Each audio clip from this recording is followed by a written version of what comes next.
Hey, how's it going? I hope everyone's doing well. Today I want to show you how to generate completely random melodies on the Elektron Digitakt.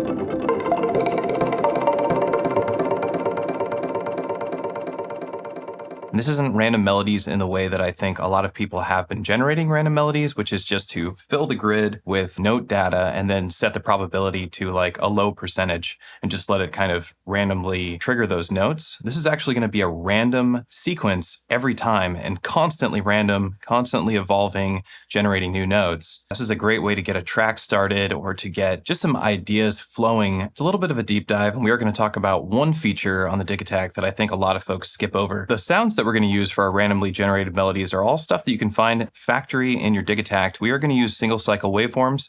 I've already grabbed a whole slew of oscillators, and I think it's a lot of fun to use a bunch of different oscillator shapes so that we really have a lot of sounds to choose from. I'm going to select one of the single cycle waveforms for now. I'm using track 8 for this. So I'm just going to go ahead and we'll pick the hollow ramp one because I like that one a lot.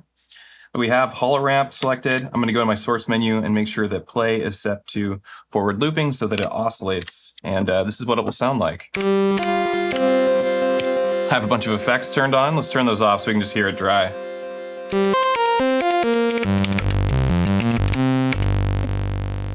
One of the advantages that we have on the Digitakt and much of the newer Elektron gear is that we now have these scaled modes in keyboard fold. Right now I have my scale set to G pentatonic minor, and I do have keyboard fold turned on, which gives me 2 octaves of that scale. Which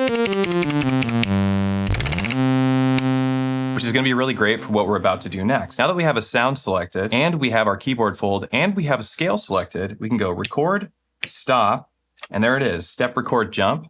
Typically when you do this, it will say step record standard. Have the keyboard mode activated, which is this little light here. If you press down, it's going to bring up the keyboard. And when you hit a note, it's going to add that note into your sequence. And then move forward. It's actually a really great feature and a lot of fun for programming drums and melodies alike. If you do this without the keyboard in, you can just program drum beats this way. But we're going to be using step record jump. And the way step record jump works is in your trig menu, the length of your trig is going to denote the length of the jump. So your first trig will hit here, and if we set it to 1/4, it'll jump over to the 5th. We want these perfect segments for our triggers for resampling later. So I'm going to set it to 1/4. I'll just show you what it looks like. And it jumps, and it jumps, and now we have that. Imagine if you do it in an odd number, you're going to get some really interesting melodies or drum beats this way. But we're going to select starting on 1. And we are going to go up an octave. So we're looking at the top octave here, and I'm going to go.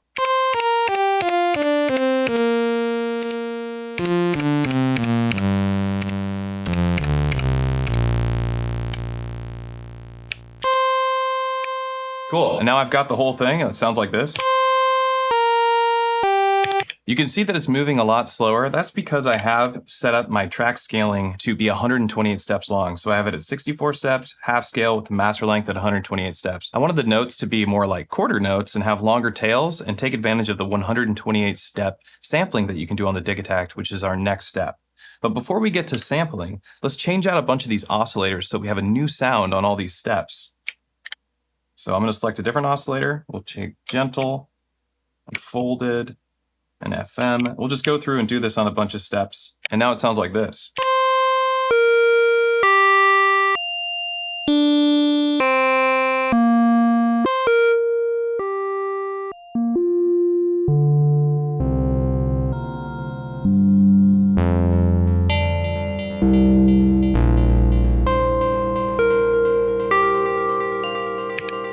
I mean, just doing that already sounds pretty cool, but this isn't really the point. So let's clear out the filter settings, clear out those amp settings, and let's just leave what we have in the sequencer and let's resample it. So the fun part is getting these random generated melodies going. We're not quite there yet.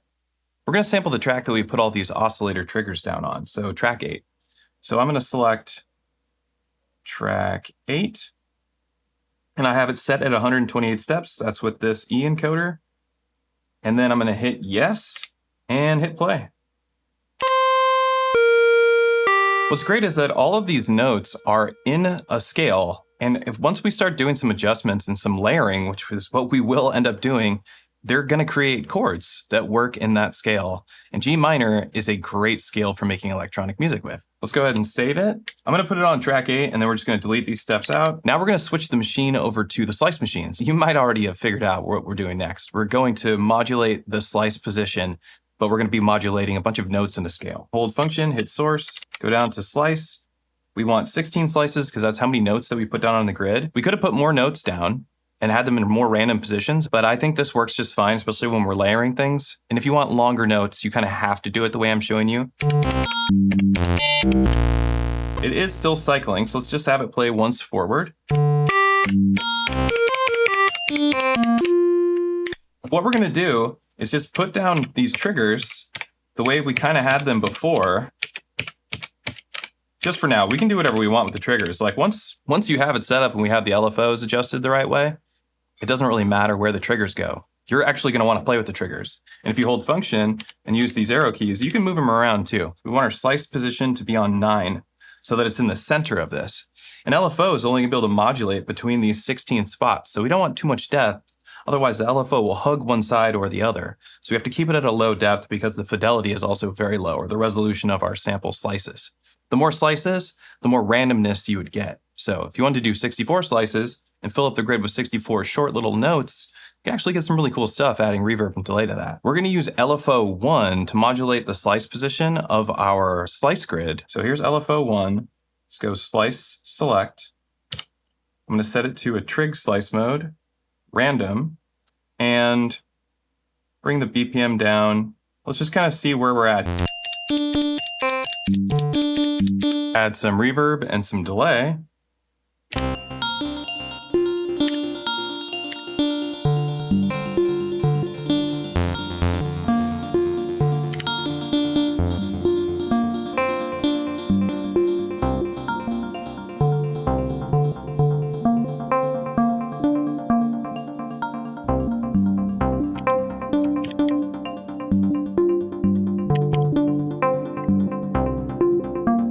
So this is just the first LFO.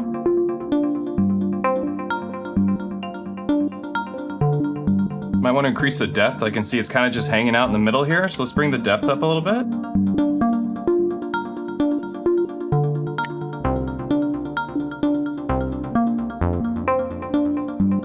Maybe even more.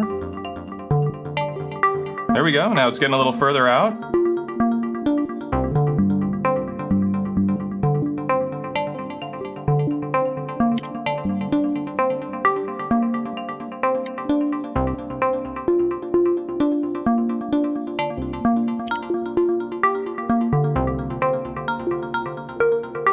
There we go. Looks like that's the sweet spot.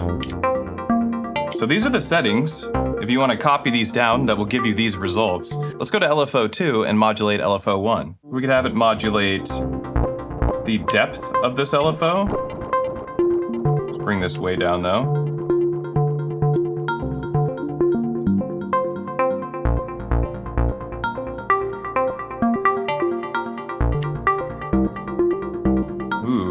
That looks like a sweet spot right there.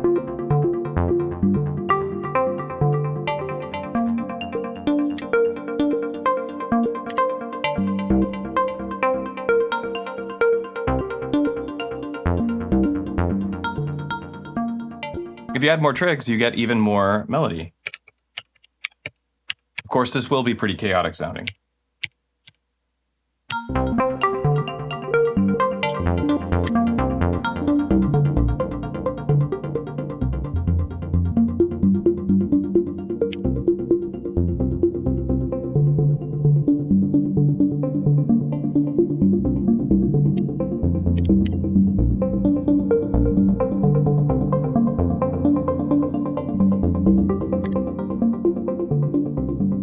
This is truly random melody generation on the Digitakt. Now let's copy this over. Maybe I'll remove those triggers and we'll make a duplicate of this track 2 times so that we can at least get triads and it will kind of generate chords. Let's get rid of those triggers.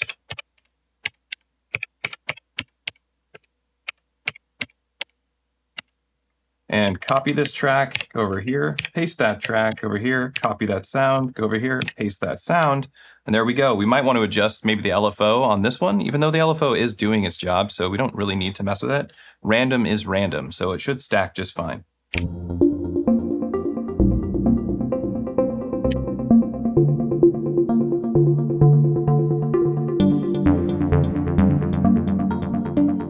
All right, let's do it again. Go over here, paste, go over here, copy, and paste.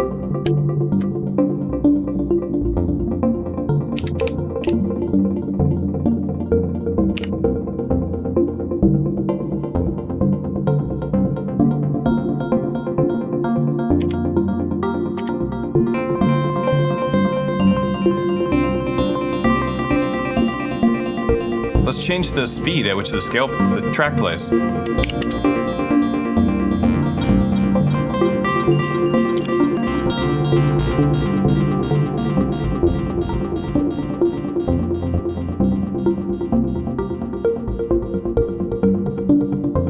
Whew. That sounds so good.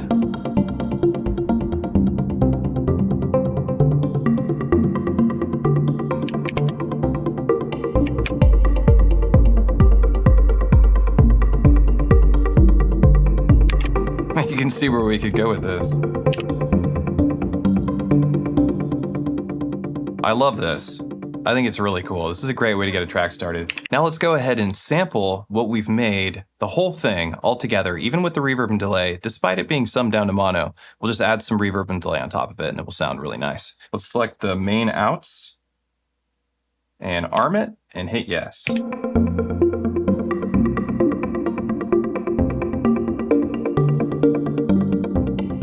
We have our randomly generated melody. This is what happens when it's summed to mono. Sad, isn't it? Let's go ahead and save that. We'll just save it as that recording because it doesn't matter for me. And I'll put it on number 5.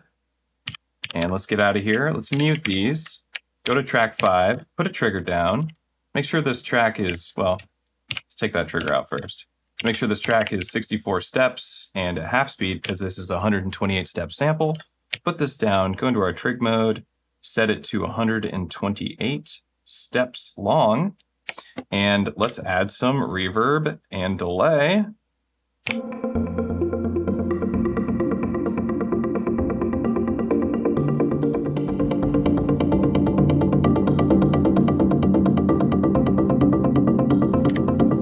Let's throw it in a repitch machine and see what happens.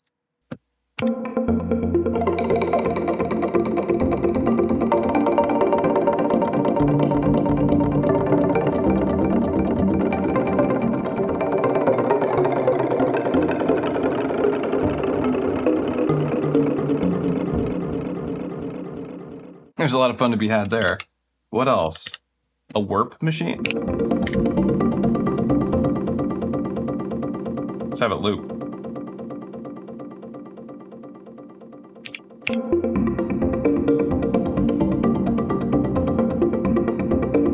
That's pretty cool. I think we can even play that with the sequencer.